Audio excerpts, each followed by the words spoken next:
Guys আজকে দেখবেন Arial খান নদীর ব্রিজ। এটা হলো নাগেরপাড়ার দিক দিয়ে ব্রিজ। অনেক সুন্দর চতুর্দিকের দৃশ্য, ব্রিজটাও সুন্দর, ইটের বাটাও আছে, অনেক সুন্দর লাগে। তাই গেলাম, তাই ভিডিওটা করলাম। অনেক ভালো লাগে। দেখেন এক প্রতিপা মোটরসাইকেল চালায় আসতেছে। অনেক লম্বা ব্রিজ, দেখেন এখানে বিদেশিকের মতন দুই সাইডে লাইন কারেন্টের আছে, সেই দেখা যায়। আপনারা আসবেন ব্রিজে ঘুরতে। আমি গেলাম, তাই ভিডিও করলাম। অনেক সুন্দর, অনেক বড় ব্রিজ, অনেক লম্বা।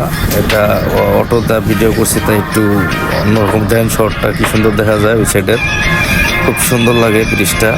আপনাদের কেমন লাগে জানি না, জানাবেন দয়া করে। দেখেন গেলাম, তাই ভিডিও করলাম। আপনারাও আসবেন, দেখেন দুই সাইডটা লাইনটা কত সুন্দর নিচে, আমার থেকে খুব ভালো লাগে। দেখেন তো অনেক সুন্দর লাগে। অটোর মিটার সহিত দেখাইলাম, দেখেন অনেক সুন্দর। আপনারাও আসবেন ঘুরতে এই ব্রিজে, সবাই দেন। চতুর্দিকের দৃশ্যগুলো অনেক সুন্দর, একদম সেই লাগে আমার থেকে। আপনাদেরকে কেমন লাগবেন